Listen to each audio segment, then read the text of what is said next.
Hello there, I'm Robert. And I'm Vanessa. And we are late to the party, and we are continuing our pandemic edition of Better Late Than Never. Yes, this is the last one for the month. And what better way to go out than with Outbreak? Break out with Outbreak. And this movie, for me, what Contagion is for a lot of people, this is my Contagion. This is the movie that came out and I was freaked out about viruses. I stopped touching people. And I even got really sick the first time I saw it. Like I had the flu. Had to go to the hospital, had a high fever. And yeah, it was like the night I saw this movie. You know, it was a total coincidence. But damn, like I was just like freaking out and I had a horrible fever, started hallucinating. Dreamt that Raiden was electrocuting me along with Sam and Morgan Freeman. It was weird. But this movie, Outbreak, 1995, directed by Wolfgang Peterson, and music by James Newton Howard. You're kind of putting all the little pieces together of something that could be a good, suspenseful type of film, and then you bring in the actors. Right, and it's very 90s for sure. Outbreak is the, you know, the Contagion of the 90s. You got Donald Sutherland, you've got Morgan Freeman, Rene Russo, you've got Cuba Gooding Jr., you also have Kevin Spacey before the crazy, Dustin Hoffman, of course, and then of course, you know, the one that takes it all, the monkey. That monkey, Betsy's the monkey in this movie. Always thought that monkey was Marcel from Friends, but apparently it is not Marcel. There is a different monkey that played Marcel. Actually, a couple monkeys that played Marcel. But this is the monkey that played Spike in Ace Ventura and Ace Ventura When Nature Calls. So, never knew. The info we find out when we research for Better Late Than Never. But let's take a look at the original trailer for Outbreak now.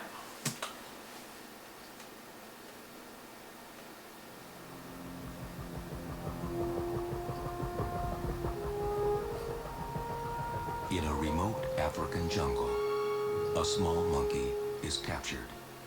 Bound for a pet store in America, the animal carries a deadly virus.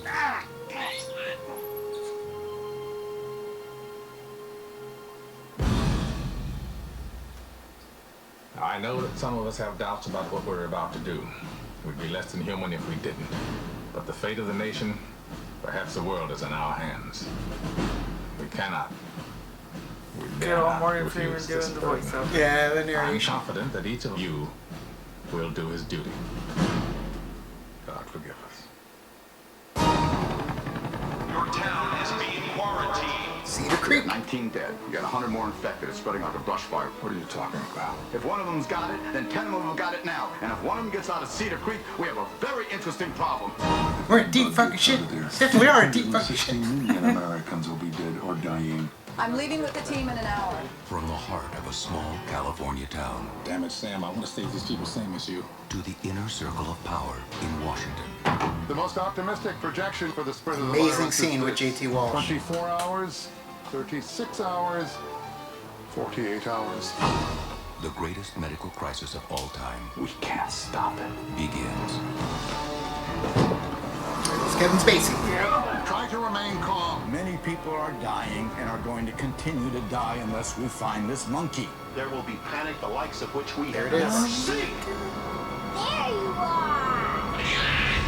Attention, Portland residents, citizens of San Diego, residents of Atlanta, Denver residents of Detroit. I don't remember that at all in the movie, saying all the different cities. Yeah, I don't remember that either. But that scene with JT Walsh, I mean, he's not even credited in the movie, but when he's talking about, like, before you make the decision to blow away the town, like, this is a moment where it's going to be unanimous, nobody can get out of it, like, you are making that decision together, and they're all going to pay the price morally when it comes to bombing the town. Yeah, it is a very good scene when he's telling him, you know, like, we have to make it a decision, but at the same time, I want you to think about the decision that you're making because this is going to be a permanent thing and you can't back out of it and you can't, you know, after it's done, you can't say, like, oh, I was forced into the, like, I didn't want to do this, wasn't me. Like, they all had to come to the conclusion that, yes, you did vote for this because I mean, essentially they're voting to bomb an entire town just to stop this virus from spreading. All because of Donald Sutherland. Yep. And that's what's great about this movie is, even though you do have the conflict that is the virus that is massacring this little town, and they've somewhat got it contained in Cedar Creek, but the other villain really is Donald Sutherland, which originally was supposed to be Joe Don Baker, and I could totally see Joe Don Baker in the role. I could see Joe Don Baker as well. Did you get the diamond? Yeah, I was gonna say, it's just kind of like his character in Congo. Yeah. Like, he doesn't care about his son, all he cares about is the diamond. Yeah, it's about his new cash machine. Yeah. Did you get the diamond? So yeah, having that conflict, what's going on with Billy, Morgan Freeman, and Donald Sutherland, in conflict as well with Dustin Hoffman and of course Rene Russo. And I love how Dustin Hoffman and Rene Russo, even though that they're now divorced and they're separating, but they steer the separate ships, both trying to come to the same result, which is saving everybody, coming up with a cure, except she does it for the CDC and he does it for the military, but they're in the same direction. And I love how Dustin Hoffman just totally throws orders out the window and does whatever he wants to try and, you know, get the job done with Cuba Gooding Jr. at his side. I also, like, this movie is a little bit more outlandish when it comes to its, essentially what's happening. As far as like the virus goes, as far as like why he wants the virus, because I mean, I get it, you know, if the virus can be a very strong weapon if it's, you know, utilized in the way that they want it to do. Of course, but yeah. I think at the same time it's like kind of ridiculous when they have when they have that fight, you know, with the helicopters and everything, which is funny because Donald Sutherland actually came later to do all of his scenes. That's why you never see him going up against Dustin Hoffman in the same room together. It's always just like 1-on-1. Right. And so when you're watching those scenes, it looks like it most likely happened where he did his scenes way after Dustin Hoffman did his scenes. But the Motaba virus is actually a frightening virus. I mean, essentially it's a mutation of the Ebola virus. You got the hemorrhagic fever, the bleeding out, very similar to, you know, the virus that we just covered in 28 Days Later, with the exception of the rage that takes over. But yeah, you end up getting, you know, something that was actually very topical at the time too, because there was an Ebola outbreak that was going on at the same time this movie came out. But even though, you know, it's very fictionalized when it comes down to the army and the military trying to use it as a weapon, or at least just Donald Sutherland, it came from a book that actually chronicled real life events. So The Hot Zone, which National Geographic even did like a series for it. It was loosely based on The Hot Zone. Correct. Yeah, The Hot Zone was going to be an actual movie with Jodie Foster and Robert Redford, but they ended up losing out to Outbreak at the time. It just ended up, you know, not existing once everybody jumped ship. But you ended up getting Outbreak, which is like, well, how can we make it different enough to be able to still say it's loosely based with the same ideas, so. Right, which is kind of interesting because, you know, they lost the bidding war for The Hot Zone, so they decided to create their own story in Outbreak. Right. Make it slightly different, so that way it wasn't following the same steps as the one for The Hot Zone.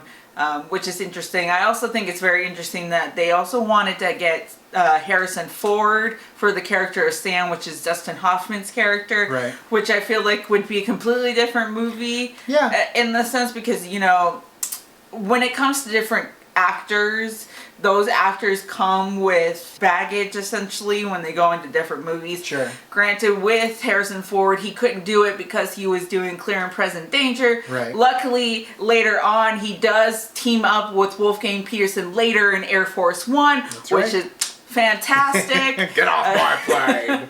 Get off my plane.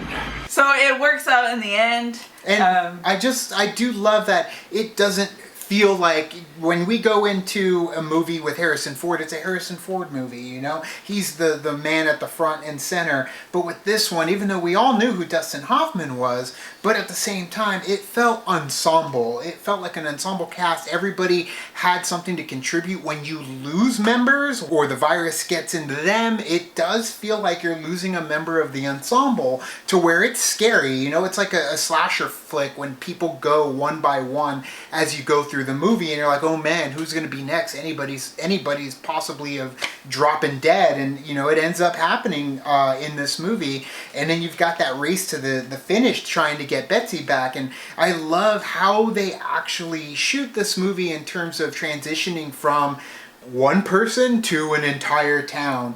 Like, it is very frightening. It's scary to see it all happen. Eventually, when it mutates, the whole scene at the movie theater, which is very relevant to what's going on now. It's airborne. When they figure out it's airborne, which is what's happening right now. Yeah, which is way worse if you start figuring out where now that people can contract it through the air, it does, you know, spread faster that way. And they show you those moments too, with the particles flying through the air ducts and going into separate rooms at the hospital, which is happening now. So, like, they're trying right now to figure out ways to keep the COVID-19 from going through the air systems. But I mean, it's definitely, there is truth, there is reality to it. But when it comes down to it, yes, it's a Hollywood movie. It's big budget. You got people getting blown up by helicopters. You got a helicopter chase. You've got a lot of action in there to beef it up a bit versus Contagion, which is more realistic in terms of being down to earth. Scary, but more realistic. Yeah, and this one is just definitely more of like you said, more of its time in the 90s, more action. You know, you have like the helicopter chases. You've got like the big explosions and everything, and then you have the centerpiece, which is the virus, which I think is funny because McDreamy, Patrick Dempsey is in this movie, but he's like in it for like a small portion at the very beginning. Jimbo. But it could have gone so wrong too with that sense, because he went all the way across on the other side of the country, with his and then he contracted it, and then his girlfriend contracted it. Luckily, it was like controlled between the both of them. But imagine, like when I was watching it, I was like, dang, imagine if like it did spread further from there. Yeah. And then it would just been terrible. Then Rudy, the pet store guy, gets it, and then the lab tech ends up getting it spotted in his face, and he's the one that gets it mutated. A little kid almost got it on the airplane. Oh yeah, I almost ate his cookie. Luckily, the mom saved the day and was like, leave that crackhead alone. He doesn't look good. Are you gonna eat the rest of that cookie? No. No, I don't want no trouble with the law. But yeah, Outbreak. I do enjoy this movie. I do go back and watch it every once in a while. It is definitely something that should be watched when you're in the mood to get into those pandemic type films, and that's why we ended up saving it for last. Not sure what the next theme's going to be.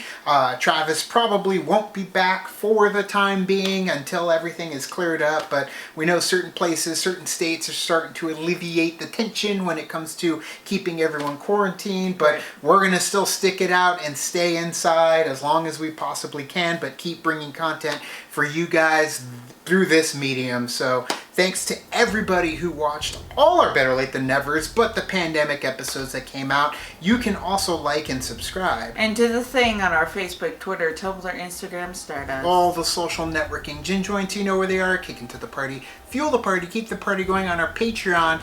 Check out our Clone Wars reactions, what we do in the Shadows reactions. We've got a lot of things going on, even though it's a standstill right now when it comes to movie news. But thank you guys so much, and as always, now it's time to say goodbye. And this party is over. I wonder how Travis is doing.